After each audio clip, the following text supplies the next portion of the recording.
বিশাল বিশাল সাগর, একটা বালুকে 70 ভাগ করলে 1 ভাগ যেই পরিমাণ হয়, জাহান্নাম থেকে ওই পরিমাণ আগুন নিয়া বরফের সাগরের মধ্যে 70 বার এটাকে ডুবাইয়া ঠান্ডা করো। হযরত জিবরাইল আলাইহিস সালাম এই এক পরমাণু পরিমাণ আগুন নিয়া জাহান্নামের ঠান্ডা বরফের সাগরের মধ্যে 70 বার ডুবাইয়া আগুনটা দুর্বল হয়েছে মনে করলেন। ওই আগুন যখন দুনিয়ার মাটিতে রাখলেন, সাথে সাথে জায়গাটা পুইরা গেল, জাহান্নামের আগুন জাহান্নামে চলে গেল। বর্তমান দুনিয়ার আগুন হলো ওই 70 বার ভেজানো আগুনের কেবলমাত্র ধোঁয়া। ও ভাইরা বাবাজিরা, দুনিয়ার আগুনে মানুষ পড়লে ছটফট করতে করতে কিছুক্ষণ পরে মারা যায়, কিন্তু জাহান্নামের আগুনে হাজার হাজার লক্ষ লক্ষ বছর হাবুডুবু খাবে, কষ্ট আর কষ্ট, মরণ কিন্তু হবে না। আল্লাহ আমাকে রক্ষা করেন, আপনাদেরও রক্ষা করেন। সেই ভয়াবহ আগুন থেকে নিজেদের আত্মরক্ষা যদি চাই, তো আমার দুনিয়ার জীবনটা আল্লাহ পাকের ইচ্ছা মাফিক গড়া ছাড়া বিকল্প নাই। মুসলমানি বওয়াদ করতান আদার, এনানে খুদ পদাস্তে খাজাদাতান। গরু খাইনি মুসলমান হওয়া যায় না। আল্লাহ পাকের বিধান মানার নাম মুসলমানি। আর আল্লাহ পাকের বিধান মানার যোগ্যতা নিজের মধ্যে পয়দা করার জন্যই তাফসীরুল কোরআন মাহফিল। কথা ঠিক না বেঠিক? আল্লাহ তাআলা আমাদেরকে কবুল ফরমান। আমি পর্দার আড়ালের মা বোনদের উদ্দেশ্যে বলছি, আপনারা পারস্পরিক কথাবার্তা বন্ধ করুন। পান চাবানির অভ্যাস থাকলে আপাতত বন্ধ রাখুন। খুব মনোযোগিতার সাথে একাগ্র চিত্তে কথাগুলো শুনুন। আপনাদের উদ্দেশ্যে স্পেশাল সংক্ষিপ্ত সময়ে কিছু কথা বলেই আমি ধারাবাহিকভাবে সূরাতুল আল-ওয়াকিয়ার বিষয়ভিত্তিক আলোচনায় যাচ্ছি ইনশাআল্লাহ।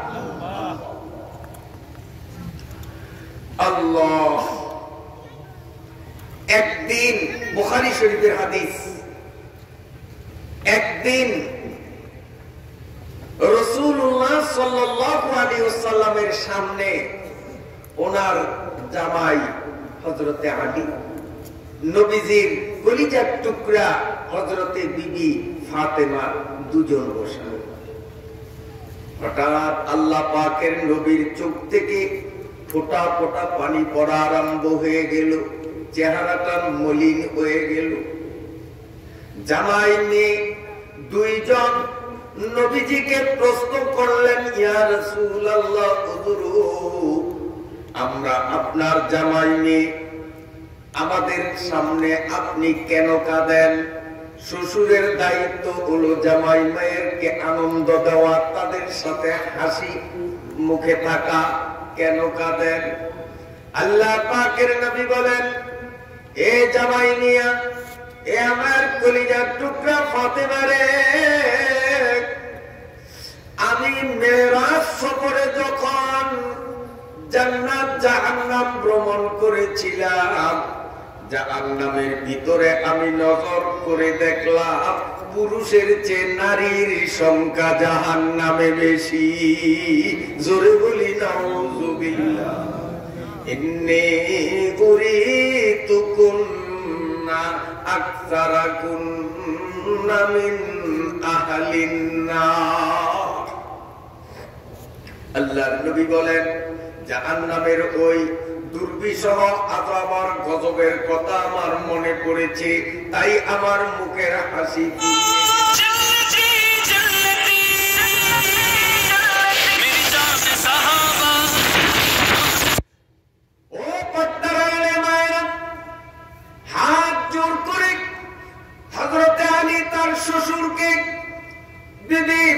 ফাতেমা তার আব্বাকে জিজ্ঞেস করলেন, ইয়া রাসূলুল্লাহ, মেয়ে লোকরা জাহান্নামে যাবে, কোন মেয়ে লোকরা, কারণটা কি একটু দয়া করে বলবেন, তাহলে আমরা সেই সমস্ত দোষগুলো এড়াইয়া চলবো, যাতে মাওলার ইচ্ছায় জাহান্নাম থেকে মুক্তি পাওয়া যায়।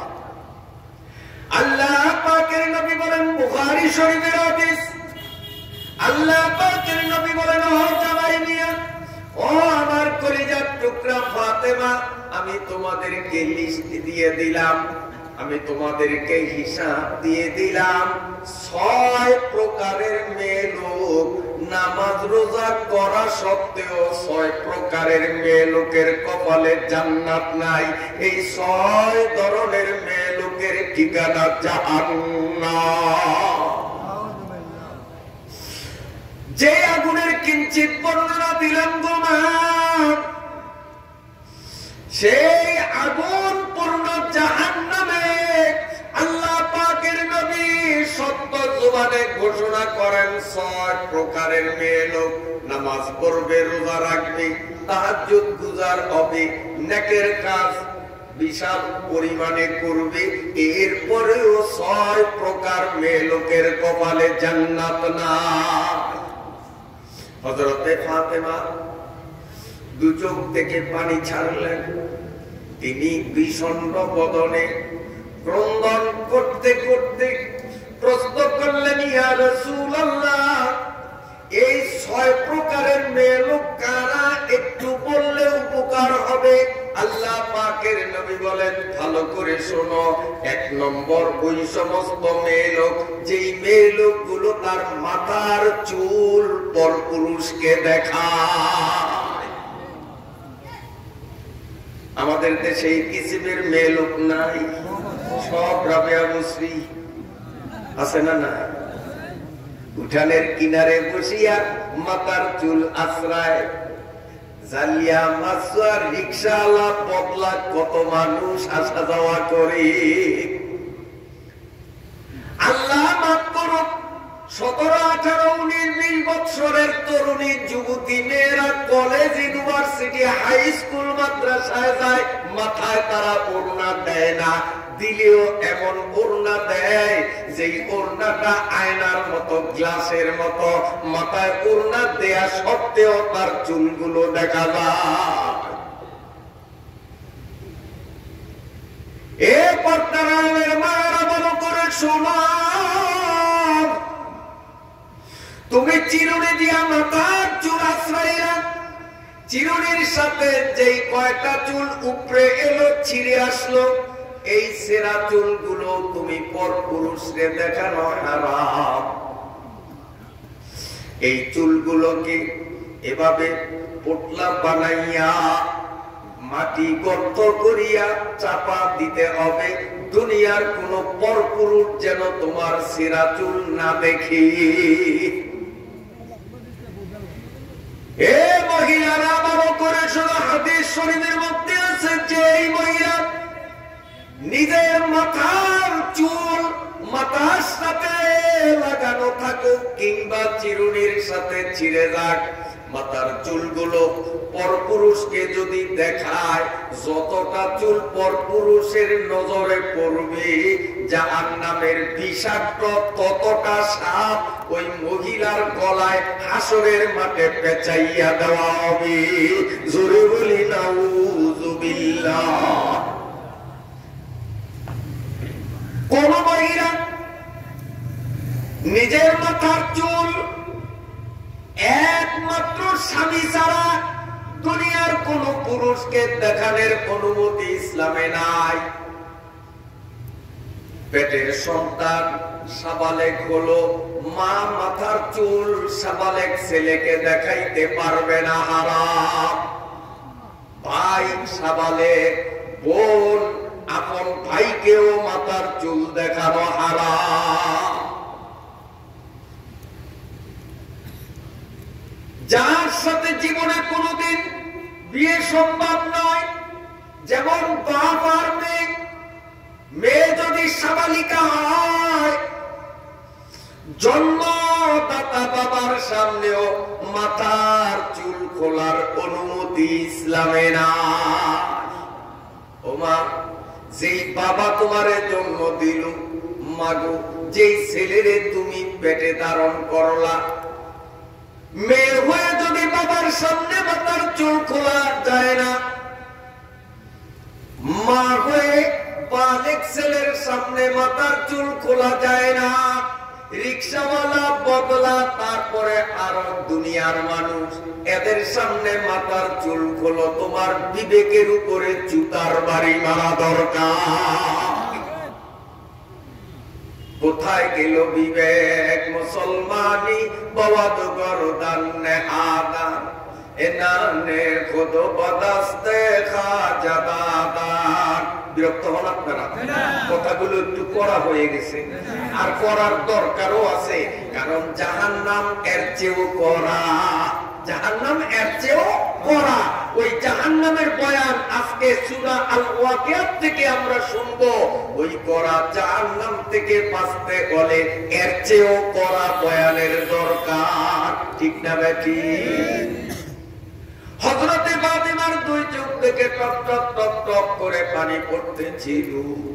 কান্না কান্না কণ্ঠে বলে, আব্বা জান, এক নম্বর তো বুঝলাম যার মাথার চুল খোলা থাকে পর পুরুষের সামনে চুল সারিয়া চলে। ইয়া রাসূলুল্লাহ, দুই নম্বর কে একটু বলে দেন। আল্লাহ পাকের নবী বলেন, এ ফাতেমা, দুনিয়ার যেই মুসলমান স্ত্রী কথায় কথায় স্বামীর সাথে চোখ উল্টাইয়া জোর গলায় স্বামীকে গালমন্দ করে তুচ্ছ তাচ্ছিল্য করে, আপনাদের এলাকায় এরকম বেয়াদব বউ নাই? গোলামের হুদ গোলাম, দোয়ার হুদ দোয়া, আরো কত অস্বাভাবিক শব্দ যেগুলো আমার মুখে উচ্চারণ শোভা পায় না, আছে না? সাবধান আমার মায়েরা, বুখারী শরীফের হাদিস, রাগ করলে নবী পুরীরই নয়। যেই নবী হাদিস বলেছেন সেই নবীর উপরে রাগ করেন। আই এম এ মেসেঞ্জার, আমি বার্তা বাহক, নবীর কথাগুলো আপনাদের শুনিয়ে দিতেছি। মানলে ভালো, না মানলে সেটা আপনার ব্যাপার। মুরাদে মানসে অতবুদ গবতে, মুরাদে মানসে অতবুদ গবতে, হাওয়ালাত বা খোদা কর দে মরাফতে। সুযোগ যখন পাইলাম কিছু নসিহতের কথা বললাম। আল্লাহর উপরে এই এলাকার নারী পুরুষ, জুয়ান বৃদ্ধ, শিক্ষিত মূর্খ সকলকে আল্লাহর হাতে জমা দিয়া কিছুক্ষণ পরে বিদায় নিয়ে যাব। আপনারা জানেন, আপনাদের আল্লাহ জানে, আমি জানি না।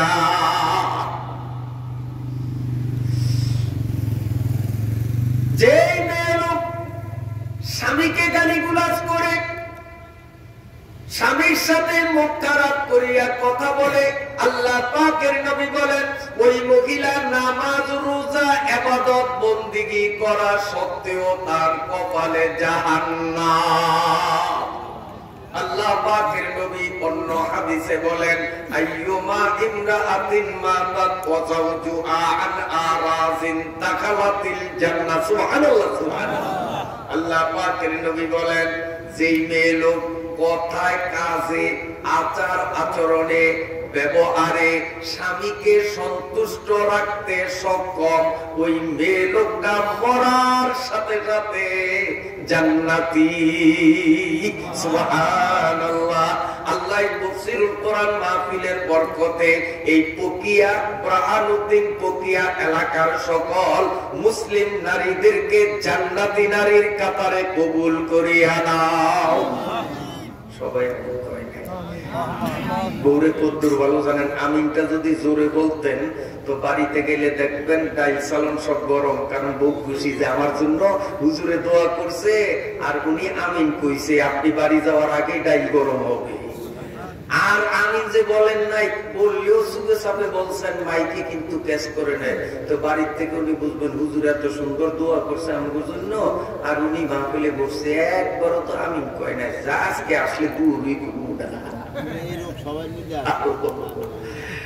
আল্লাহু আকবার। আল্লাহ যদি এই এলাকার মহিলাদেরকে কবুল ফরমান জান্নাতি মহিলা হিসাবে, তা আপনাদের খায় খেদমত সব ঠিকঠাক হবে না?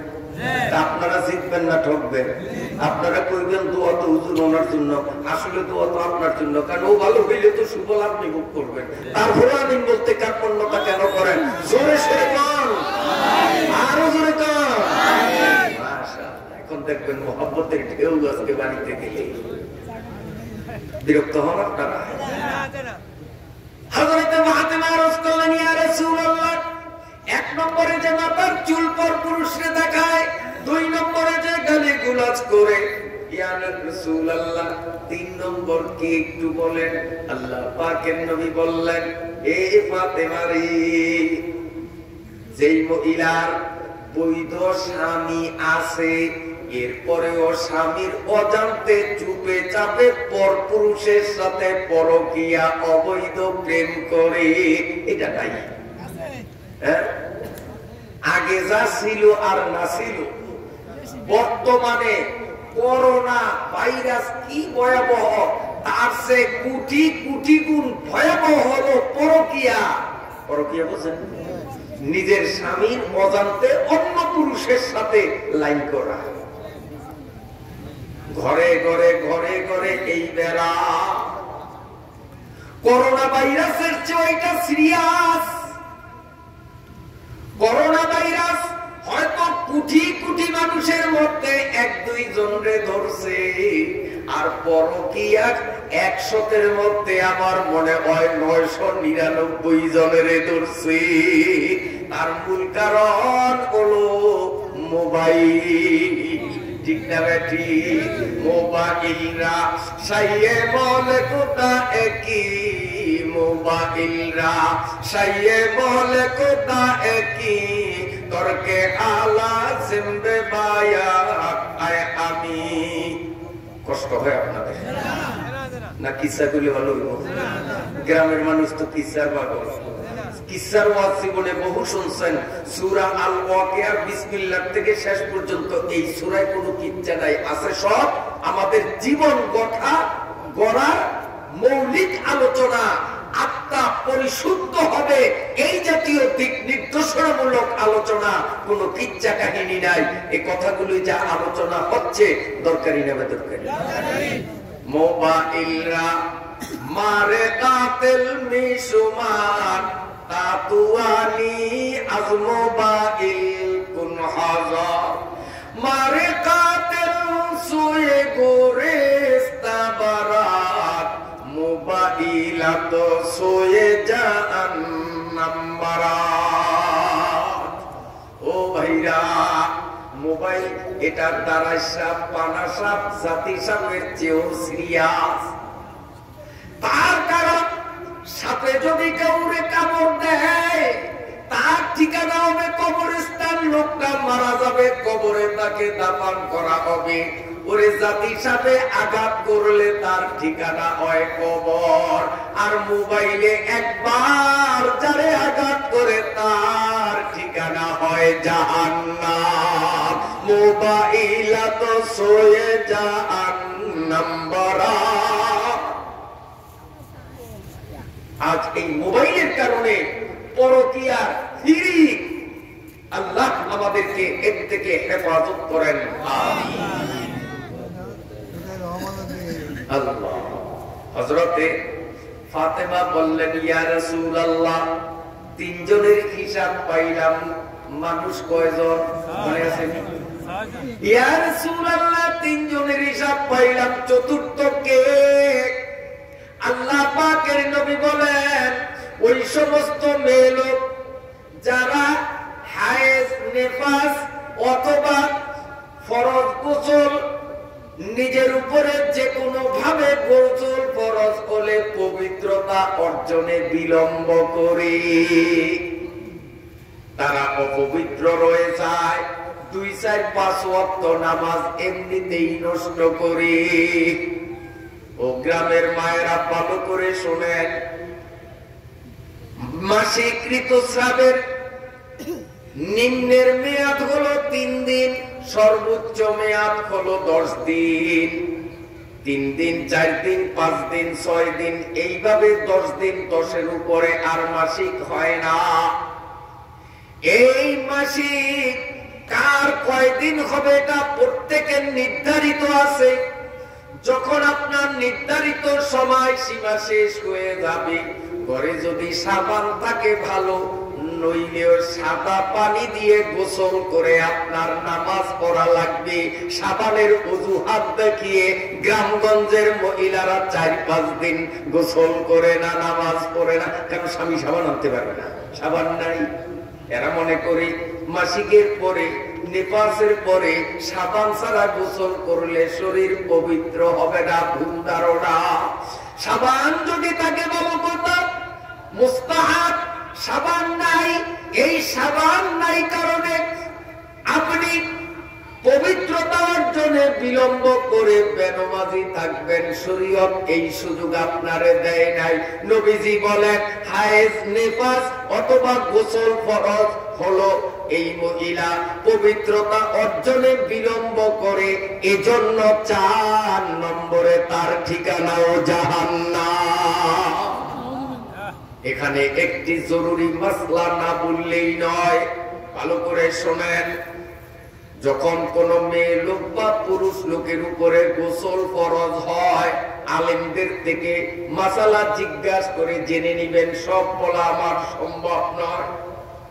যখন কোন নারী বা পুরুষের উপর গোসল ফরজ হয়, মাথার তালু থেকে পায়ের তালু পর্যন্ত কমপ্লিট শরীর ধুইতে হবে। একটা চুল পরিমাণ জায়গাও যদি শুকনা রয়ে যায়, তার গোসল আদায় হবে না। মাসলাটা বুঝতে পারছেন? বুঝছেন? এইবার আসেন, শীতের দিন পানি স্বভাব হলো ছাগল মার্কা স্বভাব। ছাগল আসেনি আপনাকে? বলতে ছাগল দেখছি আমরা। শীতকালে যদি গোসল করাইতে নেন, সামনের থেকে রশি ধরিয়া টানেন, এই ছাগলে যে ছাগলিয়া খুব দিয়া যে বসে কুকুর দেখলে ওর কলা ছিড়বে, কিন্তু ওর খুব ছুটবে না। ভুল বলছি আমি? আড্ডা দিয়া বসে। শীতকালে এই পানি কিন্তু ছাগলিয়া খুব দেয়, সহজে শরীরে পানি পুষতে চায় না। এই জন্য ফরজ গোসল যখন করব, আমার দিকে তাকান। শুধু শীতের কারণে পুকুরে নাইমা 2-3টা ডুব দিয়া উঠলাম, গোসল পুরা হবে না। তার কারণ এই যে আমাদের প্রত্যেকের নাভির মধ্যে নাট বল্টুর মতো প্যাঁচ আছে। আমারটা আছে, আপনার আছে, দেখবেন নাট বল্টুর মতো প্যাঁচ আছে। আর ডুব দিলে পানি উপর দিয়া গেল, ভিতরে ঢুকলো না। গরমকালে ঢুকলেও শীতকালে ঢুকতে চায় না। এই জন্য ফরজ গোসল কোন মেয়ে লোক পুরুষ লোক যখন করবে, নাভি পানির নিচে রাখিয়া এইভাবে নাভির ভিতরে আঙ্গুল দিয়া ঘুটাঘুটি করতে হবে। অন্যথায় চুল পরিমাণ এই নাট বল্টুর পেছে শুকনা রয়ে গেলে তার ফরজ গোসল আদায় হবে না। বুঝাইতে পারলাম? এবার আসুন, গ্রামগঞ্জে কিছু মহিলারা, পুত্র বধূরা, মেয়েরা হাত পায়ের নখের উপরে এক ধরনের রং লাগায়। কি নাম এটা? Nail polish. ছোট্টকালে বাংলায় কইতাম নখ পালিশ, এখন একটু আমরা আধুনিক হইছি, নেল পালিশ। ইংরেজি, আল্লাহ রে! মুসলমান আরবি বলবে এইটা বাহাদুরি না, ইংরেজি বলতে পারলে বাহাদুরি। হ্যাঁ, আলিফ বা তাসা এইটা আর এবিসি। মনু কি সুন্দর এবিসিডি কইতে পারে, ঠিক না বেঠি? হ্যাঁ, तुम शौकों से कॉलेज में पढ़ो, पर्क में झूलो। तुम शौकों से कॉलेज में पढ़ो, पर्क में झूलो। लेकिन एक बात के तुम अपनी हकीकत को न बोलो। लेकिन एक बात के तुम अपनी हकीकत को न बोलो। ও বন্ধু, ইংরেজি পড়ো, কোনো নিষেধ নাই, তবে তোমার মূল জিনিস ভুলিও না, তুমি মুসলমান। ঠিক না বেটি?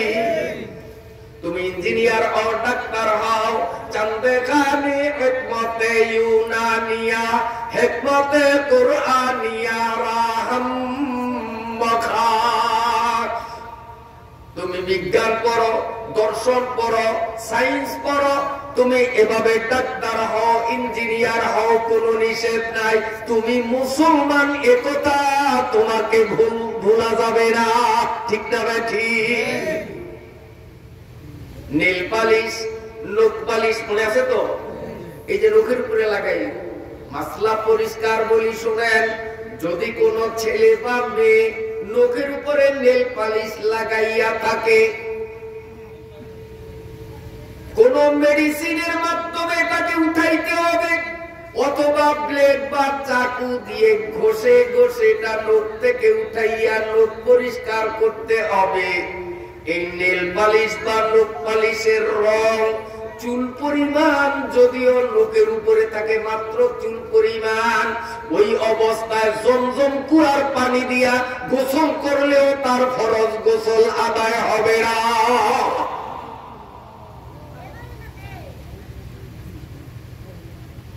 নখের উপরে চুল পরিমাণ নখ পালিশের দাগ রয়েছে, জমজম কুয়ার পানি দিয়া উযু করলেও তার উযু হবে না।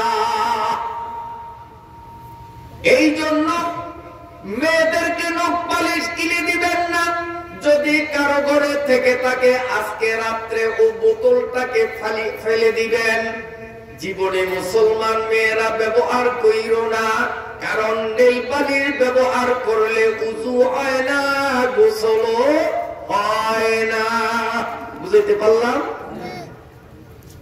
হযরতে ফাতেমা বললেন, ইয়া রাসূলুল্লাহ, হুজুর, 4 জনের হিসাব পাইলাম, 5 নম্বর 6 নম্বর কি বলবেন?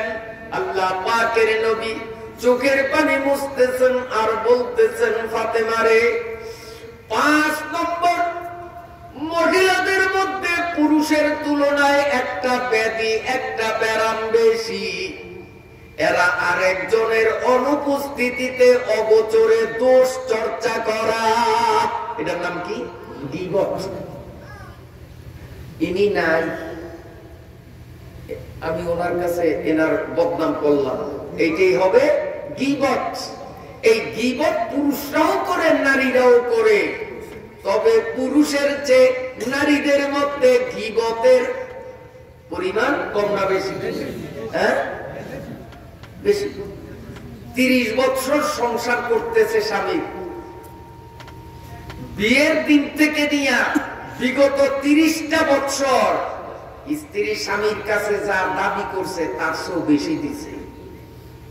চাইছে ছায়া, আনছে ছায়া, ব্লাউজ, শাড়ি, চাইছে ইলিশ মাছ, আনছে ইলিশ মাছ, এত বড় ফাঙ্গাস মাছ, যা চাইছে তার চেয়ে বেশি। 30 বছর ওর দাবির চেয়ে অনেক বেশি। 30 বছর পর একদিন বুঝে শুনে, আমার জন্য একটা লিপস্টিক এনে, ছোট্ট কম দামের লিপস্টিক। উনি বাজারে গেছে, হয়তো লিপস্টিক আনতে মনে ছিল না, অথবা পয়সা ছিল না, আনতে পারে না, চিন্তা করছে যে আজকে নিলাম না, যাক 2 দিন পরে নিলেও তো হবে। বাজার থেকে আসছে, ওই আমার সদাই করে আজকে আনতে পারি না, বুঝলেন না? গাল ফুলিয়ে যখন খালি অপেক্ষা, গাল ফুলিয়ে ভিতরে এখন তুফান আরম্ভ হয়ে গেছে যে কবে যাবে শয়তান আর আমি বকবাজি শুরু করতে পারি।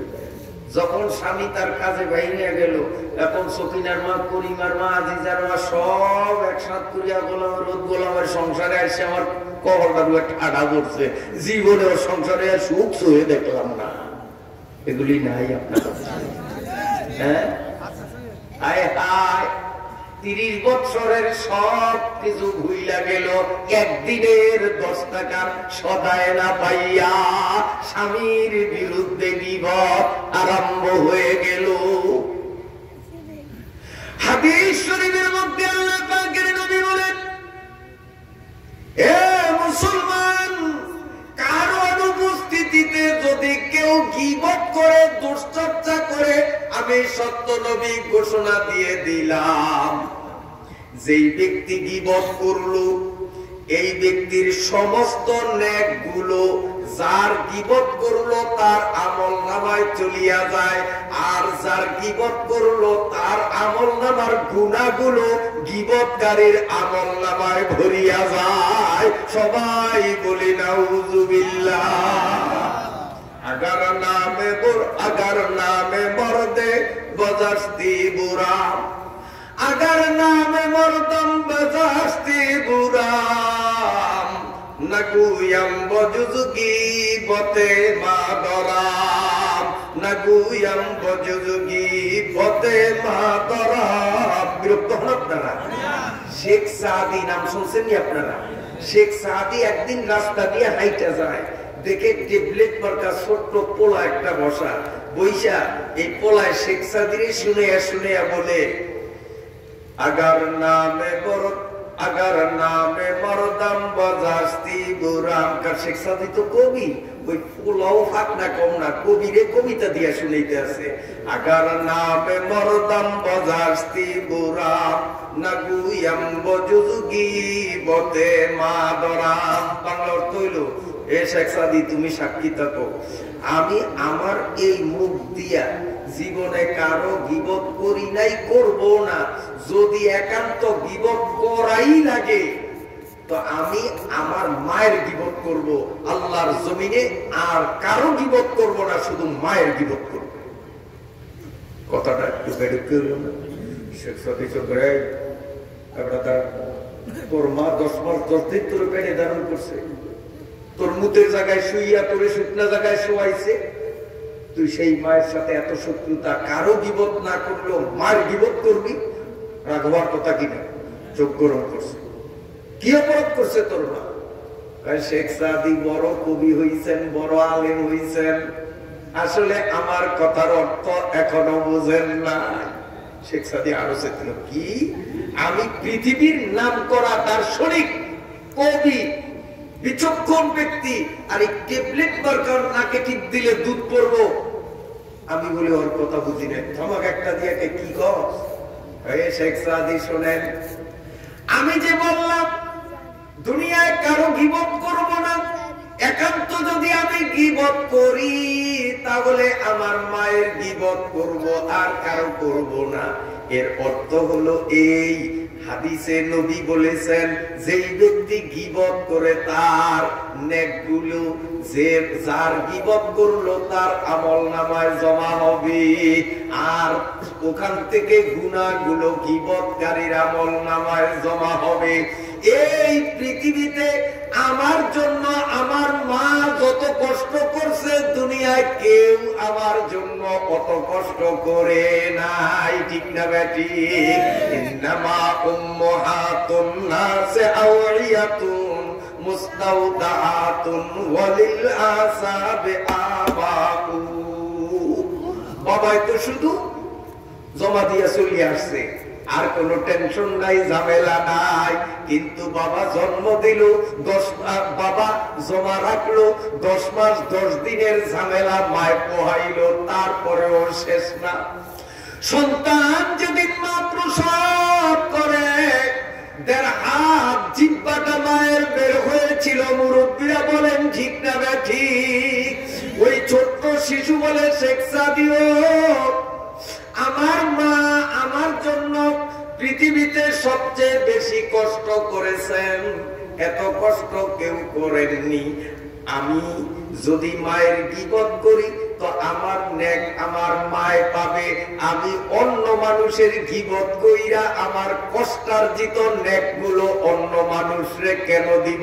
দিলে আমার মায়েরই দেওয়া দরকার। অর্থাৎ গীবত কারো করব না, যদি একান্ত করি তো মায়ের করবো কেন? আমার নেক কইলে আমার মায় পাবো। কথা বুঝেন নাই? এর অর্থ এই না যে মায়ের গীবত করবে।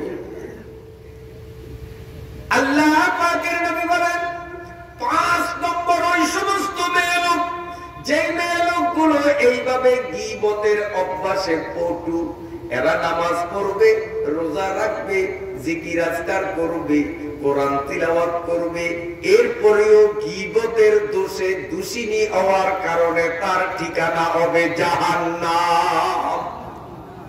আল্লাহ পাকের নবী আরো বলেন, ও ফাতেমা, 6 নম্বর হলো ওই মহিলা যারা আরেকজনের উন্নতি দেখলে জ্বলিয়া মরে। এই লোকদের মধ্যে অমুকের পোলা পরীক্ষা দিয়া 1 নম্বরে পাস করছে, আমার পোলা 3 নম্বরে পাস করছে, আমার পোলা 3 নম্বর হইল, অমুকের পোলা 1 নম্বর হইল, সহ্য হয় না। আছে না নাই? হ্যাঁ, হিংসা। হিংসা, আরেকজনের উন্নতি দেখলে হিংসা। এই হিংসা পুরুষের মধ্যে আছে, নারীর মধ্যে আছে, তবে পুরুষের তুলনায় হিংসার স্বভাবটা নারীদের মধ্যে অনেক বেশি। দেখবেন মায়ের পেটের 2 দাঁত, এক মায়ের পেটে, এক ভাই আরেক ভাইয়ের জন্য জীবন কুরবান, ভাই ভাইয়ের জন্য কি পাগল। কিন্তু যখন ওই 2 ভাইয়ের ঘরে 2 জন আসে, ঠিক পাইছেন নি? কোন 2 জন? সুল্লাহ হুজুররা।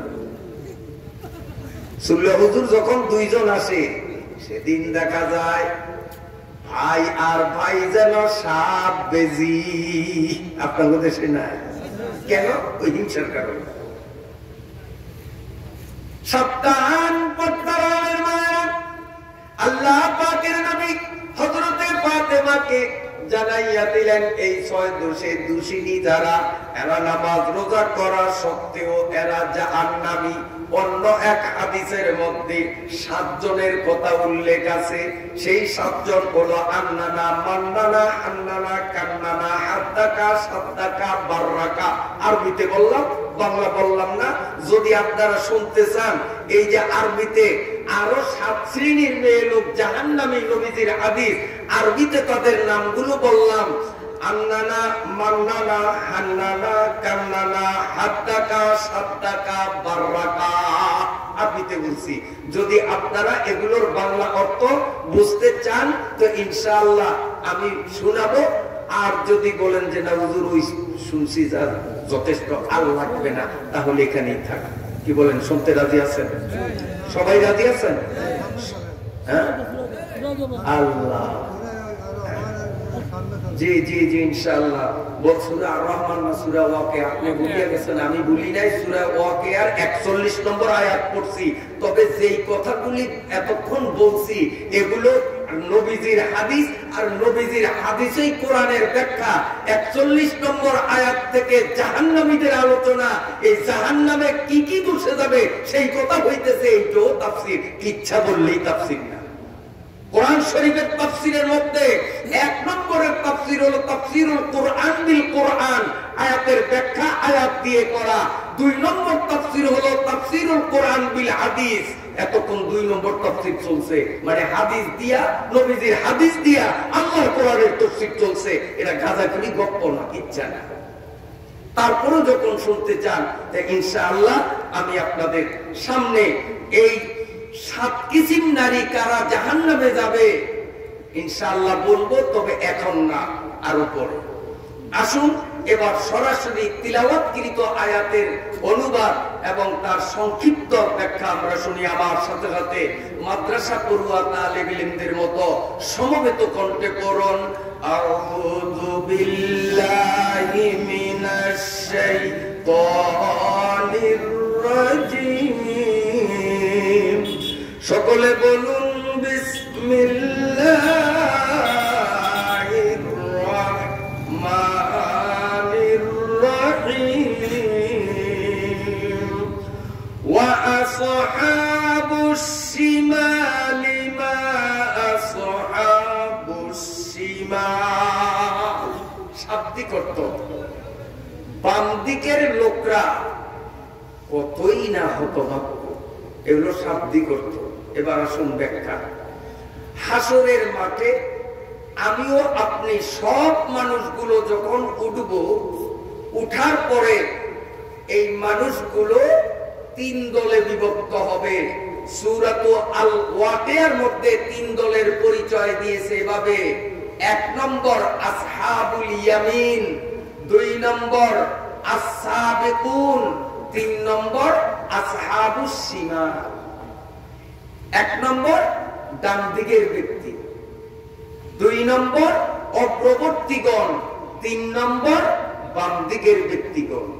মানে হাসরের মাঠে সাধারণ ইমানদার, নামাজি, দিনদার, পরেজগার মানুষগুলো হাসরের মাঠের ডান পার্শ্বে জড়ো হবে, আর বেনমাজি, সুদখোর, ঘুষখোর, কাফের, বেঈমান, নাস্তিক এগুলো হাসরের মাঠের বাম পাশে জড়ো হবে। কিন্তু বিশেষ কিছু ব্যক্তি এরা ডান পাশেও যাবে না, বাম পাশে তো যাওয়ার প্রশ্নই না। এই মানুষগুলো ডাইরেক্ট আল্লাহ পাকের স্টেজের দিকে দৌড়াবে। তারা বলবে, ডান পাশের মেহমান খানায় আমরা কেন যাব, সরাসরি মালিকের কাছে যাব। এই মানুষগুলো দৌড়াইয়া যখন আল্লাহর দিকে আসতে থাকবে, আমার আল্লাহ টান দিয়া তাদেরকে নিজের কুদরতি কোলে চড়াইয়া বিনা হিসাবে জান্নাতে ঢুকাইয়া স্বর্ণের চেয়ারে বসাইয়া দিবে। আর ডান পাশে যেই মানুষগুলো জড়ো হবে, আল্লাহ রাব্বুল আলামিন তাদেরকে বলবে, বান্দারে দুনিয়ার জমিনে খাইয়া না খাইয়া অনেক পরিশ্রম করিয়া আমার হুকুম পালন করে আসছো, আমি তোমাদেরকে আপ্যায়ন করব বেহেশতের মধ্যে। এখন সামান্য একটু টিফিনের ব্যবস্থা। এই কথা বলে আল্লাহ নিজের কুদরতে হাত দিয়া ডান পাশের ইমানদার মানুষগুলোকে খানা দিতে থাকবেন, আর আমরা আল্লাহর ফজলে খাইতে থাকবো। 40 বছর পর্যন্ত খানা দিবি আর খাবো। সুবহানাল্লাহ, হালকা টিফিনেই লাগবে 40 বছর। আর বাম পাশে যারা, আল্লাহ বলেন ওয়া আসহাবুস শিমালি মা আসহাবুস শিমাল। বাম পাশের যে মানুষগুলো তারা কতই না কপাল পোড়া। কেন কপাল পোড়া তার ব্যাখ্যায় আমার প্রিয় নবী সাল্লাল্লাহু আলাইহি ওয়াসাল্লাম এইভাবে আমাদের বুঝাইলেন। কাফের, বেঈমান, বেনমাজি, সুদখোর, ঘুষখোর, বেশরা মানুষগুলো যখন বাম পাশে যাবে, জাহান্নামের নির্দয়, নিষ্ঠুর, পাষাণ হৃদয়ের ফেরেশতাদেরকে ডাকিয়া আল্লাহ রাব্বুল আলামিন বলবেন, আসামিগুলোর গণ কয়টা ওরা? ফেরেশতারা গুনবে, আল্লাহ এতজন। আল্লাহ বলবেন, জাহান্নামের আগুনের তৈরি ততটা ছুরি নিয়ে আয়।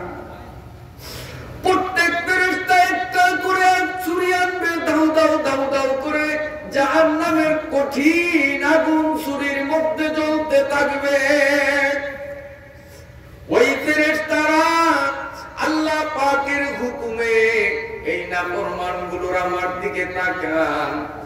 কণ্ঠনালীর গোড়ায় এই যে আঙ্গুল দিলাম, এই জায়গায় খেপচট করে ছুরিটা যখন মারবে,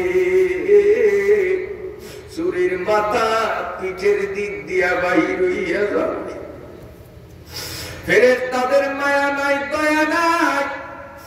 এই আগুনের ছুরি নিচের দিকে চাপতে চাপতে চাপতে চাপতে নাভি পর্যন্ত বুক আর পিঠটাকে চিরিয়া 2 ভাগ করিয়া দিবে। এরপরে তার বাম হাতটাকে ধরিয়া মুড়াইয়া গুড়াইয়া হাড্ডিগুলো ভাঙ্গিয়া চুরিয়া বুকের ফাটল পথ দিয়া ধাক্কা মারিয়া পিঠের দিক থেকে বাহির করিয়া দিবে।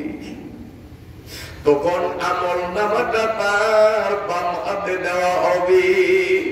আল্লাহ পাকের পক্ষ থেকে বলা হবে, এ নাফরমান, তোরা আমল নামায় কি আছে দেখ। নাফরমান চিৎকার মারিয়া বলবে, আল্লাহ বুকের জ্বালা সইতে পারি না, হাতের ব্যথা সহ্য হয় না, মাবুদ হাত পিঠের দিক থেকে বাইরে করিয়া আমল নামা দিয়েছি। চোখ হলো সামনে, আমল নামা পিছনে, আমরা তো পড়তে পারি না, আমার দিকে তাকান। এই কথা শোনার সাথে সাথে ফেরেশতারা তালুয়ার উপরে এক হাত, থুতনির নিচে এক হাত দিয়া এমন জোরে ঘাটটাকে মোরান মারবে, আল্লাহ পাকের নবী বলেন টাস টাস টাস টাস করিয়া ঘাড়ের রগগুলো ছিড়িয়া যাবে। কল্লাটারে মোরান দিয়া যখন পিছনের দিকে দিবি, আর নাফরমান যখন সব গুনাহের চিত্রগুলো ওখানে দেখবে, তখন চিৎকার মারিয়া বলবে কোরআনের আয়াত, মা লিহাযাল কিতাবি লা ইউগাদিরু সগীরাতান ওয়ালা কাবীরাতান ইল্লা আহসাহা। জীবনে ছোট বড় যত পাপ করছি সব তো দেখি দেখা যায়। এই জন্য আল্লাহ বলেন ওয়া আসহাবুশ শিমালি মা আসহাবুশ শিমাল। আল্লাহ বলেন হাসরের মাঠে যারা বাম পাশে থাকবে তারা কতই না হতভাগ্য, কতই না বিপদগ্রস্ত। বুক তাদের চিরা হবে, ঘাড় মুড়াইয়া পিছনে দেওয়া হবে, আমল নামা হাতে দেওয়া হবে। এরপরে যত চিল্লান চিল্লাইবে কোনো কাজ হবে না, গুনাহগার বলাবে গা খোদা কো জবাব আপনে নাই দেগা উনকো। এরপরে ফেরেশতারা মাথার উপরে এক হাত, পায়ের নিচে এক হাত দিয়া এমন জোরে চাপ মারবে, আল্লাহ فيؤخذ بالنواصي والأقدام فيؤخذ بالنواصي والأقدام। ফেরেশতারা মাথায় এক হাত, পায়ের নিচে এক হাত দিয়া দুই দিক থেকে এমন জোরে চাপ মারবে, শরীরের হাড্ডিগুলো মটমট করে ভেঙে চুরে টুকরো টুকরো হয়ে যাবে। আমার আল্লাহ তারপরে বলেন ফি সামুমিন ওয়া হামিম। এইভাবে তার শরীরের হাড্ডিগুলো খন্ড বিখন্ড বানাইয়া, পাউডারের মতো বানাইয়া চরম বেইজ্জতির সাথে যখন জাহান্নামে ফালাইয়া দিবে। ফি সামুমিন ওয়া হামিম। জাহান্নামে যাইবা মাত্রই প্রথম তাদের ধরবে গরম বাতাস, বাতাস আগুনের মতো গরম। দুনিয়ার বাতাস ঠান্ডা, জাহান্নামের বাতাস বড় কঠিন। হামিম, হামিম শব্দের অর্থ হলো গরম পানি। প্রথম আসবে গরম বাতাস, এরপরে আসবে গরম পানি। তাফসীরের মধ্যে লেখে গরম পানি মানে টিউবওয়েলের পানি, নদীর পানি, পুকুরের পানি না। জাহান্নামের কয়েদীদের শরীর পচিয়া গলিয়া যেই পুষগুলো তৈরি হবে, জাহান্নামের আসামিগুলোর পিঠের উপরে গুচ্ছ মারলে তাদের যে পাতলা পায়খানা ছুটবে, ওদের যে পেশাব ছুটবে, এই পাতলা পায়খানা, পেশাব আর পচা পুজ গুলো হলো জাহান্নামের পানি। এই পানিগুলো জাহান্নামের আগুন দিয়ে এমন গরম করা হবে,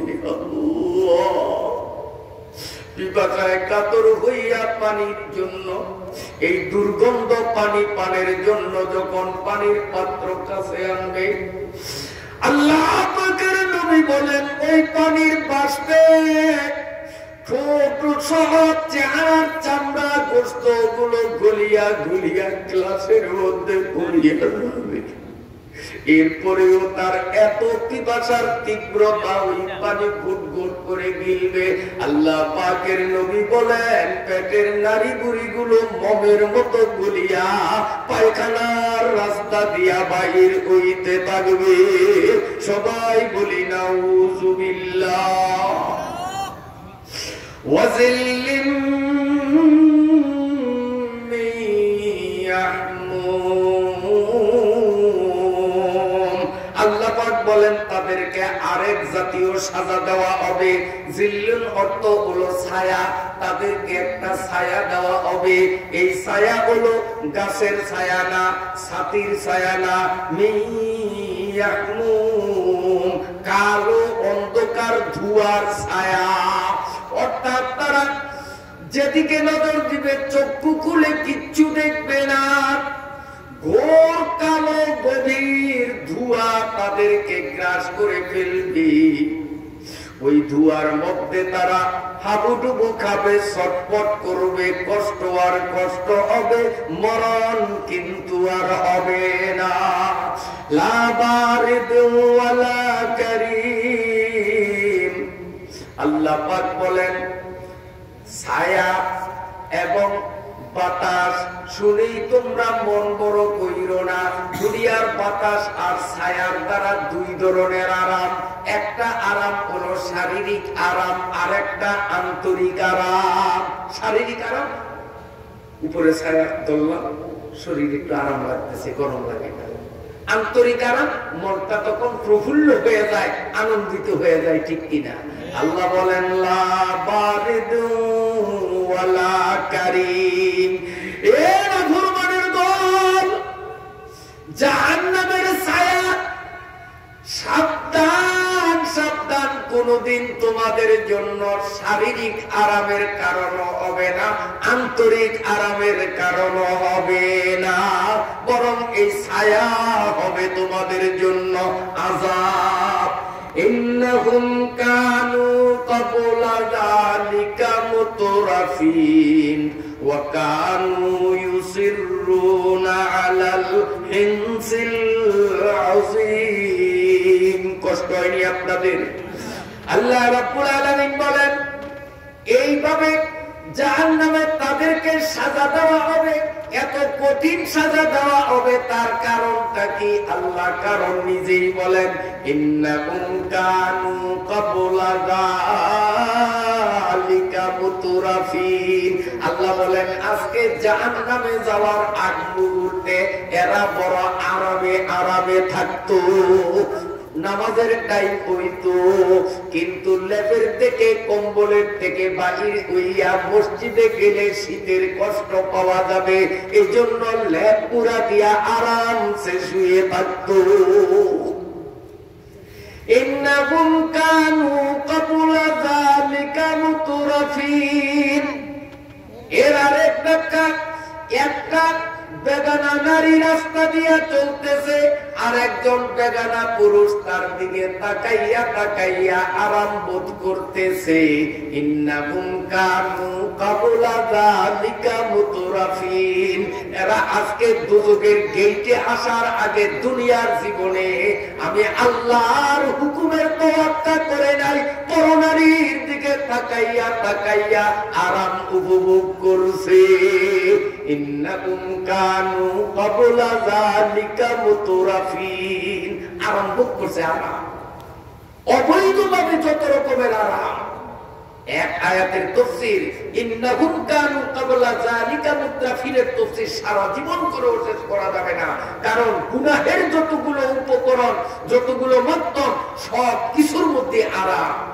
ওয়ারিসে জমিন দিলাম না, কারণ পাঁচখানি জমিন আমার দখল থেকে চলে যাবে, অবৈধভাবে আমি ওয়ারিস ঠকাইয়া পাঁচখানি নিজে ভোগ করতেছি। আল্লাহ কি মজা! কেউ হায় হায়, এইভাবে অন্যায়কারীরা, গুনাহগাররা গুনাহ করত আরামে আরামে। আল্লাহ পাকের নবী বলেন হুফফাতিল জান্নাতু বিল মাকারিহি ওয়া হুফফাতিন নারু বিশ শাহাওয়াত। তিরমিজি শরীফের হাদিস, মিশকাত শরীফেও এই হাদিসটা উল্লেখ আছে। আল্লাহর নবী বলেন হুফফাতিল জান্নাতু বিল মাকারি। ও মুসলমান, মনে করো এটা জান্নাত, জান্নাতের চারিপার্শ্ব দিয়ে বেড়া দেওয়া হয়েছে, কষ্ট কষ্ট খালি কষ্ট। তুমি বেহেশতে যাইতে হলে এই কষ্ট পার হইয়া যাইতে হবে। নামাজ পড়া কষ্ট, রোজা রাখা কষ্ট, পর্দা মানা কষ্ট, ওয়ারিস না ঠকানো কষ্ট, মিথ্যা না বলা কষ্ট, ধনীরা হজ করবে কষ্ট, ধনীরা যাকাত দিবে কষ্ট, জান্নাতে যাইতে হলে চতুর্দিকে কষ্ট আর কষ্ট, কষ্টের বেড়া পার না হইয়া জান্নাতে যাওয়া যায় না।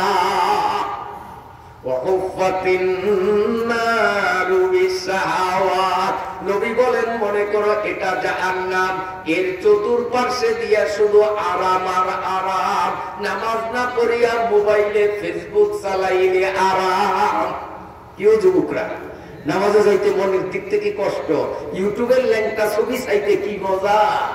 হায় হায়, রমজান মাসে রোজা রাখতে কষ্ট, রোজা না রাখিয়া চায়ের দোকানে গুলুর গুলুর করিয়া চা খাওয়া কি মজা, ঠিক না?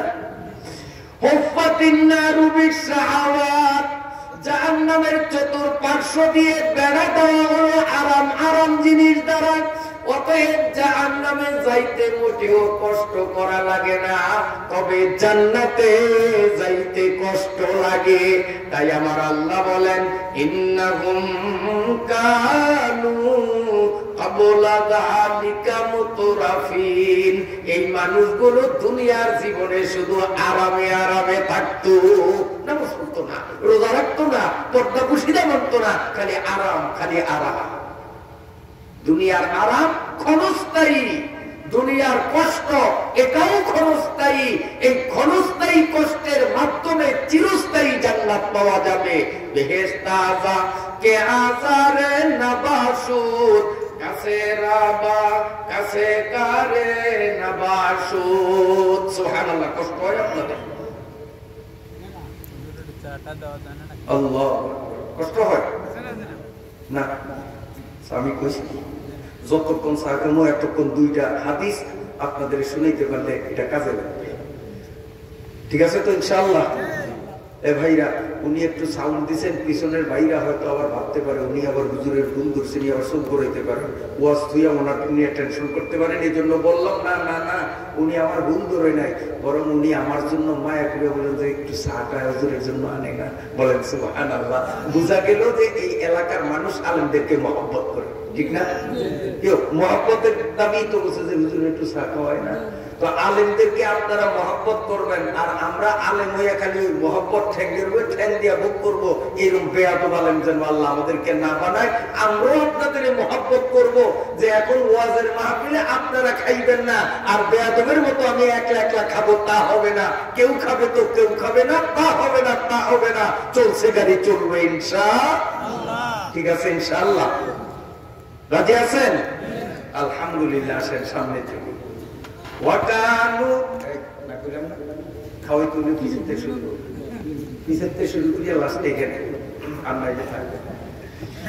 সামনে চলেন। কোরআনের আয়াত পড়ছি, হাদিস দিয়া ব্যাখ্যা করতেছি। মাঝে মধ্যে ব্যাখ্যায় কোরআনের কিছু আয়াত বা আয়াতাংশ সেট করতেছি। এখানে একান্ত প্রয়োজন যদি হইতাম, অপারগ হইতাম যে কথা চলে না, তাইলে ওষুধ হিসাবে খাইতাম জরুরতের ভিত্তিতে। গাড়ি তো চলতেছে, কাজে এই অবস্থায় খাওয়া মানে কোরআনের সাথে বেয়াদবি করা, ঠিক না ভাই? ঠিক। যদি অপারগ হইতাম, সাউন্ড বন্ধ, তখন জরুরতের ভিত্তিতে খাইতাম, কিন্তু গাড়ি তো চলতেছে। দোয়া করেন আল্লাহ তাআলা যেন এইভাবে চালায়, খাওয়া দাওয়া পরে কোরআনের মজলিস এইভাবে খাওয়ার, এটা আমি আদৌ সমর্থন করি না। আল্লাহ তাআলা আমাদেরকে কোরআনের ইজ্জত দান করার তৌফিক দান করেন, আমিন। আল্লাহ পাক এরপরে বলেন, ওয়া কানু ইউসিরুনা আলাল হিনসিল আযীম। না কইলা না বারবার না কইতে যাও, তিন কাপ খাওয়ার উপরে ওয়াজ শেষ একসাথে। আল্লাহ আল্লাহ পাক বলেন, এই জাহান্নামীদের পরিচয় দিতেছেন যে কারা জাহান্নামী, এদের লক্ষণটা কি। আল্লাহ বলেন, ওয়া কানু ইউসিরুনা আলাল হিনসিল আযীম, ছিল তারা অটল বড় বড় পাপের উপর। জাহান্নামীদের লক্ষণ হলো দুনিয়ার জীবনে এরা বড় বড় পাপের উপরে অটল ছিল, গুনাহে কবিরার উপরে অটল ছিল। ওয়াজে যাইতো না, ওয়াজে গেলেও ওয়াজের কথাগুলো আমলে আনতো না, যেই কপাল সেই মাথা, এমন আছে নেই? কথা কও। এটা দুজকিদের লক্ষণ। বেহেশতীদের লক্ষণ হলো কোরআনের কথা শুনিয়া মন নরম করিয়া নিজেদের জীবনে পরিবর্তন আনা।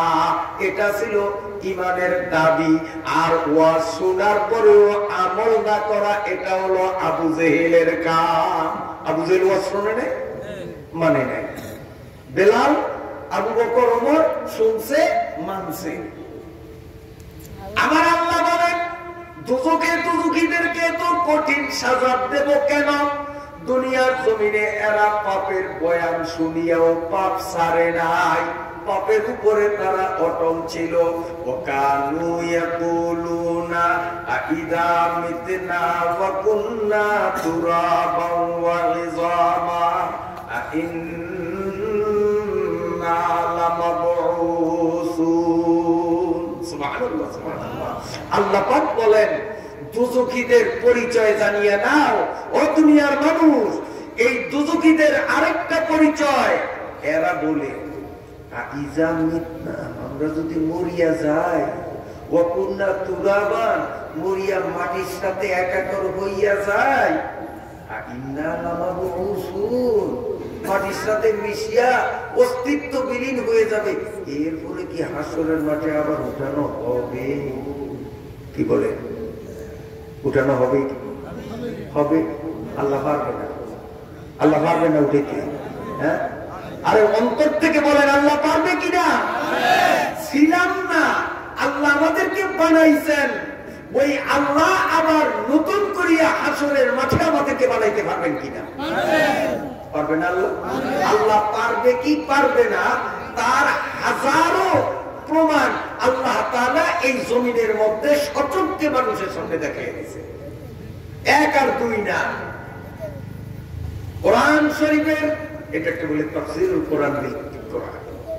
কোরআন শরীফের সূরা বাকারায় আল্লাহ রাব্বুল আলামিন বলেন ওয়াইদ ক্বালা ইব্রাহিম রাব্বি আরিনি কাইফা তুহয়িল মাউতা ক্বালা আওয়ালাম তুমিন ক্বালা বালা ওয়ালাকিন লিয়াতমাইন্না কলবি ক্বালা ফাখুয আরবাআতাম মিনাত তায়রি ফাসুরহুন্না ইলাইক সুম্মা জাআল আলা কুল্লি জাবালিন মিনহুন্না জুজআ সুম্মা দুউহুন্না ইয়াতিনাকা সাইয়া। সুবহানাল্লাহ, সুবহানাল্লাহ। একদিন ইব্রাহিম আলাইহিস সালাম কয়, আল্লাহ, মানুষ মরিয়া মাটির সাথে মিশিয়া অস্তিত্বহীন হইয়া যাবে, যা চোখে দেখি, এই মানুষগুলি হাসরের মাঠে আপনি কেমনে বানাবেন? কে জিজ্ঞাসা করে? ইব্রাহিম আলাইহিস সালাম। তা আল্লাহ পাক বলেন, আমি যে আবার বানাইতে পারি, শক্তি রাখি, এটা কি তোমার বিশ্বাস হয় না? সুবহানাল্লাহ করেন। ইব্রাহিম আলাইহিস সালাম কয়, আল্লাহ বিশ্বাস তো 100%, তারপরও স্বামী তাকায় বুয়া তো মানে দিদা, একটু চোখে দেখলে ভালো হইতো না? আল্লাহ কেমনে মরারে জিন্দা করেন, একটু চোখে দেখতাম মন চায়। বিশ্বাসের ত্রুটি নাই, তবে একটু দেখতে মন চায়। আল্লাহ পাক বলেন, ইব্রাহিম, তোমার যখন সচক্ষে দেখতে মন চায় তাহলে দেখো আমি আল্লাহ মরারে জীবিত কেমনে করব। ফাকুযা আরবাআতাম মিনাত তায়র, তুমি 4টা পাখি ধরো। ইব্রাহিম আলাইহিস সালাম 4টা পাখি ধরছেন তাফসীরের কিতাবে, সেগুলোর নাম উল্লেখ আছে, আমি সেদিক যাব না। ইব্রাহিম 4টা পাখি ধরলেন। আল্লাহ বলেন ফাসুরহুন্না ইলাইক, এই পাখিগুলি জবাই করিয়া কাতার দিয়া মাথাগুলো এইভাবে রাখো, আর বাকি গোশতগুলোকে টুকরো টুকরো করিয়া 4 পাখির গোশতরে একসাথ করিয়া মিলাইয়া ঝুলাইয়া আবার 4টা ভাগ করো। সুম্মা জাআলা আলা কুল্লি জাবালিন মিনহুন্না জুজআ, আল্লাহ বলেন ওই যে একটা পাহাড়, ওই যে একটা, এইভাবে চারদিকে 4টা পাহাড়, এই মিলানো ঝুলানো গোশতের ভাগগুলো 4টা পাহাড়ের উপর তুমি সাজাইয়া রাখিয়া দাও। সুম্মা দুউহুন্না, এরপরে তুমি বসিয়া দেখো, কাক আসো, চিল আসো, তুমি পাখির নাম ধরিয়া ডাক দাও। সুম্মা দুউহুন্না ইয়াতিনাকা সাইয়া, ডাকলেই খেলাটা দেখবা কেমন। ইব্রাহিম আলাইহিস সালাম কি করছে? জবাই করছে, মাথাগুলো সারিবদ্ধ ভাবে রাখছে, আর বস্তুগুলোরে সব মাখাইয়া মিলাইয়া ঝুলাইয়া সাইড ভাগ করলেন, সাইড বারে রাখলেন, রাখি ডাক দিলেন, কাক আসো। ইব্রাহিম নবী ছায়া গেছে, কাকের বস্তু তো এই পাহাড়ও আছে, ওই পাহাড়ও আছে, ওই পাহাড় সব বস্তু মিলিয়েছে না। এই কথা বলার সাথে সাথে দেখা যায় সাইরো পাহাড়ের থেকে শুধু কাকের বস্তুগুলোই, অন্য বস্তু না, লাফায় উঠতে উঠতে উঠতে উঠতে সবগুলো আসিয়া কল্লাবিহীন আস্তা কাক হয়ে গেছে, হইয়া ওইটা লাফাইতে লাফাইতে নিজের কল্লার সাথে এইভাবে যখন লাগছে, কল্লার জোড়ার চিহ্ন নেই, একটা জিন্দা কাক হয়ে গেছে। চারটা পাখি যখন জিন্দা হয়ে গেল, ওয়ালাম আন্নাল্লাহ আলা কুল্লি শাইইন কাদির। আল্লাহ বলেন, ইব্রাহিম এই চার পাখিরে যখন আমি এইভাবে জিন্দা করতে পারলাম, এর অংশগুলো বিভিন্ন জায়গা থেকে মিলাইয়া আগের মতো বানাইতে পারলাম। একটা মানুষ যদি সাগরে পড়িয়া মরে, তার গোশতের এক টুকরা যদি বঙ্গোপসাগরে থাকে, তার গোশতের আরেক টুকরা যদি ভারত সাগরে চলিয়া যায়, তার গোশতের আরেক টুকরা যদি আটলান্টিক মহাসাগরেও চলিয়া যায়, আমি আল্লাহ হাসরের ময়দানে তার সকল গোশতগুলোকে মিলাইয়া হাসরের মাঠে তারে উঠাইতে পারি। ওয়ায়াকুলুনা ওয়াকানু ইয়াকুলুনা আইদা মিতনা ওয়া কুন্না তুরাবান ওয়া ইযামান আইন্না লামাবউসুন। কষ্ট হয়নি আপনাদের?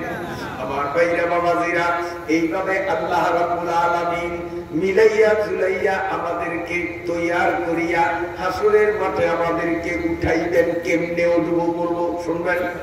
হাদিস শরীফের মধ্যে আছে, আল্লাহ পাকের নবী বলেন, হুফাতান উরাতান গুরলাত। নবী বলেন, সবাই যে উঠবা হাসরের মাঠে, তখন কারো পরনে কাপড় থাকবে না। হুফা ওরা তো গায়ে কাপড় থাকবে না। হুফা, পায়ে জুতাও থাকবে না, খালি পায়ে। গুরলাত, খতনা বা মুসলমানিও করা থাকবে না। মায়ের পেট থেকে যেই অবস্থায় আসছি, হাসরের মাঠে হুবহু ওই অবস্থায় উঠবো সবাই। জি মাশাআল্লাহ, মুরব্বী একটা প্রশ্ন করছেন, উত্তর ইনশাআল্লাহ দিতেছি। মুরব্বী প্রশ্ন করলেন, রসুলের পরনেও কি কাপড় থাকবে কিনা? আল্লাহ পাকের নবী যখন বললেন হুফাতান উরাতান গুরলাতান, সবাই উলঙ্গ উলুবি, হযরতে আয়েশা নিচের দিকে নজর দিয়া বললেন, হুজুর মেয়ে লোক পুরুষ লোক সবাই? হ্যাঁ সবাই। নিচের দিকে নজর দিয়া কয়, হুজুর মেয়ে লোক পুরুষ লোক সবাই এক মজলিসে উলঙ্গ থাকবে, লজ্জা কি হবে না? আল্লাহ পাকের নবীর দুই চোখ থেকে টপ টপ টপ টপ করে পানি পড়া আরম্ভ হয়ে যায়।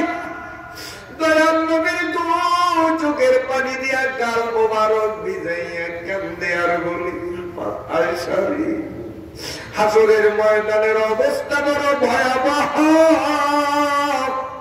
আল্লাহ লিমানিল মুলকুল ইয়াউম বলে যখন একটা ধমক মারবে, সমস্ত মানুষগুলো এমন ডরাবে, উপরের দিকে যে নজর উঠাবে 40 বছর পার হয়ে যাবে, চোখে পলক মারার সুযোগ হবে না। কেউ কারোর দিকে তাকাবার ফুরসত হবে না। ও আমার সাহাবীরা, তবে জানিয়া রাখো, হাসরের ময়দানে সব মানুষগুলো যখন উলঙ্গ থাকবে, কেবল ভাগ্যবান একটা মানুষ হাসরের মাঠে পাওয়া যাবে, যার পরনে বেহেশতের এক জোড়া কাপড় পাওয়া যাবে। সুবহানাল্লাহ, সুবহানাল্লাহ। একটা পাঞ্জাবি, একটা পায়জামা, জান্নাতের এক জোড়া কাপড় একজন মানুষের পরনে শোভা পাইতে থাকবে, বাকিরা সব উলঙ্গ। নবী এতটুকুন বললে পরে হযরতে আয়েশা মাথা উঁচিয়ে বলেন, ইয়া রাসূলুল্লাহ, সেই ভাগ্যবান মানুষটা কে, তার নাম ঠিকানা আমি বলতে পারবো?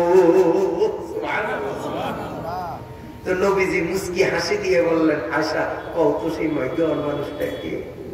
নবীজির চেহারার দিকে তাকাইয়া কয়, ইয়া রাসূলুল্লাহ, জান্নাতের এক জোড়া কাপড় একজন মানুষে পাবে, সেই ভাগ্যবান মানুষ আপনি নবী ছাড়া আর কে হবে?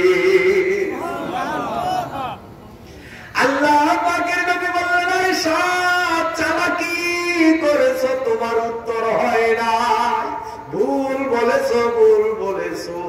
জান্নাতের এক জোড়া তো দূরের কথা, একটা কাপড় আমি নবীর গায়ে দেখা যাবে না।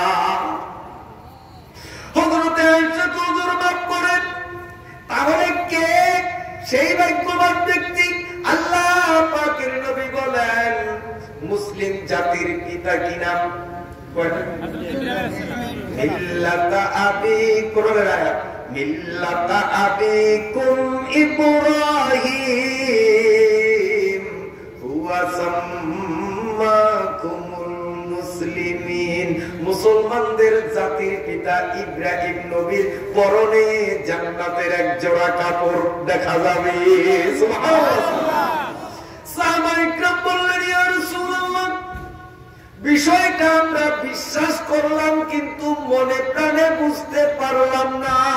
যেমন মুরব্বী মনে বুঝতে পারলেন না, মনে আঘাত লাগছে, ওনার এই দোষ না, সাহাবীদের মনেও আঘাত লাগছিল। আপনি যেমন আমারে জিজ্ঞেস করলেন, সাহাবীরাও নবীকে জিজ্ঞেস করলেন, ইয়া রাসূলুল্লাহ, ইব্রাহিম নবীর পরনে কাপড় থাকবে আর আপনি বুঝি উলঙ্গ থাকবেন? লক্ষ কোটি ইব্রাহিমকে মিলাইলেও তো আপনার পশমের সমান হবে না, ঠিক না ঠিক? নবী আপনি থাকবেন ল্যাংটা, ইব্রাহিম নবী থাকবে বেহেশতের কাপড় পরা, বুঝলাম না। আল্লাহর নবীর দুই চোখ থেকে আবার গড়গড় গড়গড় করে পানি পড়া আরম্ভ হয়ে গেল। নবী ফুফাইয়া ফুফাইয়া কান্দেন আর বলেন, সাহাবীরা তোমরা ভুল বুঝেছো, তোমরা উলঙ্গ উঠবে, ইব্রাহিম নবীও উলঙ্গ উঠবেন, পরে তাকে জান্নাতের কাপড় এক জোড়া পরাইয়া সম্মানিত করা হবে। কিন্তু জানিয়া রাখো, আমি মুহাম্মদুর রাসূলুল্লাহ উলঙ্গ উঠব না। আমার ইন্তেকালের পরে কাফনের যেই কাপড় জড়াইয়া আমাকে মদিনার কবরে শোয়ানো হবে, ওই কাফনের কাপড় জড়ানো অবস্থায় হাসরে উঠব, আমি নবী উলঙ্গ উঠব না। তবে জানিয়ে রাখো আমার সাহাবীরা, ইব্রাহিম নবীর জন্য কেবলমাত্র এক জোড়া কাপড় আসবে, মনের তৃপ্তি সহকারে তিনি কাপড় পরে নিজেকে ধন্য মনে করবেন। আমি মুহাম্মাদুর রাসূলুল্লাহর সম্মানে লক্ষ কোটি জোড়ায় জোড়ায় কাপড় জান্নাত থেকে বাতাসে ভাসতে ভাসতে আমার সামনে পাহাড়ের মতো হয়ে যাবে, জান্নাতের কাপড়ের পাহাড় হয়ে যাবে। আমি হাসরের ময়দানে নাক কপাল সেজদায় লাগাইয়া দুই চোখের পানি ছাড়িয়া কাঁদবো, মালিক রে,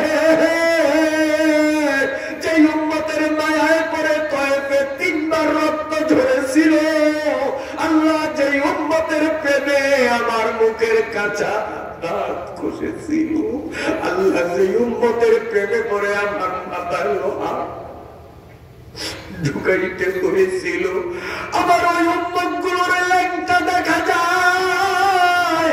আমি সুপারিশের মাধ্যমে হাসরের ময়দান থেকে উম্মত গুলোর জান্নাতে ঢুকাইয়া আমার হাতে জান্নাতের কাপড় উম্মতের না পরানো পর্যন্ত তোমার জান্নাতের কাপড় পূর্ব দূরের কথা, ওই জান্নাতের কাপড়ের দিকে আমি নজর দিব না। তুআসির রাসূল ওয়া আনতা তুযহিরু হুব্বাহু হাযা লা'umরি ফিল ফিআল বাদিউ লাউ কানা হুব্বুকা সাদিকান লা আতা'তাহু ইন্নাল মুহিব্বা লিমান ইউহিব্বু মুতিউ। নবীজি আমাদেরকে কত মহব্বত করছেন, কত মায়া করছেন। নবী বলেন পাহাড় হয়ে যাবে কাপড়ের, আমি ওদিক তাকাইব না, উম্মতের কাপড় না পরাইতে আমি পরব না। এবার সাহাবীরা, আমি যে কাফনের কাপড় পরে উঠবো, আমার কাফনের কাপড় থাকবে ভিজা, আবার কাফনের কাপড় থাকবে কাদামাটি মাখানো। সাহাবা ইকরাম বললেন, হুজুর বুঝলাম না, মদিনার মাটি হলো শুকনা, এতে আর্দ্রতা বলতে নাই, পানির অংশ নাই, শুকনা মাটিতে শুয়ে থাকবেন, কাফন ভিজবে কিভাবে, কাদা কোত্থেকে আসবে? আল্লাহর নবী গড় গড় গড় গড় করে দুই চোখ থেকে পানি ছেড়ে কাঁদেন আর বলেন, সাহাবীরা রে, মদিনার শুকনা মাটির কবরে আমারে শোয়াইয়া দিবা, যেই মাটির মধ্যে পানি নাই, ভিজা নাই, কিন্তু আমি হায়াতুন নবী কিয়ামত পর্যন্ত শুয়ে থাকবো। সপ্তাহের প্রতিদিন আল্লাহর ফেরেশতারা আমার উম্মতের দৈনন্দিনের ভিডিও যখন আমারে দেখাইবে, আমি নবী যখন দেখব পকিয়ার নতুন হাট বাজারে মসজিদের মধ্যে ইনভিলিড বুড়িয়া কিসমের 4-5 জন বুড়া মানুষে নামাজের কাতারে দেখা যায়, আর জুয়ান জুয়ান বলবান শত শত উম্মতদের চায়ের দোকানে টিভি আর মোবাইল নিয়ে ব্যস্ত দেখা যায়। এই যে আমার উম্মতগুলো নামাজে গেল না, তাদের পদ আমল দেখিয়া আমি উম্মতের কান্ডারি নবী মানে এত ব্যথা পাবো, আমার উম্মতের মায়ায় আমি দুই চোখে পানি ছাড়িয়া এইভাবে কান্না শুরু করে দিব। আমার দুই চোখের পানিতে আমার কবর সাগর বইয়া যাবে। আমি কিয়ামত পর্যন্ত চোখের জলের সাগরে ভাসবো, উম্মতের মায়ায় কাঁদতে কাঁদতে। ও ভাইরা বাবাজিরা, আমিও আপনি আরাম করিয়া করিয়া গুনাহ করি। ও কানু কাবলা যালিকা মুতরাফিন, যে আয়াতের তাফসীর কিছুক্ষণ আগে শুনলাম, আরামে আরামে আমরা গুনাহ করতেছি, অথচ আমাদের গুনাহের চিত্র দেখিয়া দয়াল নবী মদিনার কবরে শুইয়া কান্দে। নবীর জীবনে অনেক কান্দাইলাম, নবীর প্রতি যদি মায়া থাকে, কে কে সিদ্ধান্ত নিতে পারি নামাজ নষ্ট করিয়া নবীরে আর কান্দাইব না, নবীর কান্না বন্ধ করাইয়া হাসি মুখে আনার নিয়ত করিয়া ফাইনাল সিদ্ধান্ত 5 ওয়াক্ত নামাজ আর ছাড়ব না। কে কে উম্মতের সাথে হাত উঠায়, জীবনে 5 ওয়াক্ত নামাজ ছাড়ব না। আল্লাহুম্মা আমিন। আল্লাহ কবুল করেন, আমিন। কষ্ট হয় আপনাদের? আমার সাথে সাথে আপনারা পড়েন, আমি পড়বো, আপনারা শুনে শুনে পড়বেন। বিসমিল্লাহ, আলহামদুলিল্লাহ। সবাই সবাই আবার পারা যাবে তো ইনশাআল্লাহ? মুখস্থ হয়েছে? দেখি আবার শোনান। শোনেন, যখন উযু করতে বসবেন, উযুর পানি হাতে লাগাইবার আগে কেবল একবার বলবেন বিসমিল্লাহ আলহামদুলিল্লাহ, বলেন। এরপরে উযু শুরু করবেন। মাজমাউজ যাওয়াইদ নামক হাদিসের কিতাবে লেখা আছে, রাসূলুল্লাহ সাল্লাল্লাহু আলাইহি ওয়াসাল্লামের হাদিস, যেই ব্যক্তি উযুর আগে বিসমিল্লাহ আলহামদুলিল্লাহ একবার পড়িয়া উযু করিবে, এই উযুটা না ভাঙ্গা পর্যন্ত, অর্থাৎ যত ঘন্টা আপনি উযুটা ধরে রাখবেন ততক্ষণ পর্যন্ত ডান কাঁধের বাম কাঁধের দুনো ফেরেশতা আমলনামায় সওয়াব করতে থাকে। বাম কাঁধের ফেরেশতার দায়িত্ব হলো গুনাহ লেখা, কিন্তু উযুর আগে যদি বিসমিল্লাহ আলহামদুলিল্লাহ একবার কই, এই সানবো গুনাহ লিখতে পারবো না, উনিও সওয়াব লিখবো না। হাদিসে লেখা এইটুকু, বিসমিল্লাহ আলহামদুলিল্লাহ, পুরা না। নবীজি যতটুকু বলছেন আমি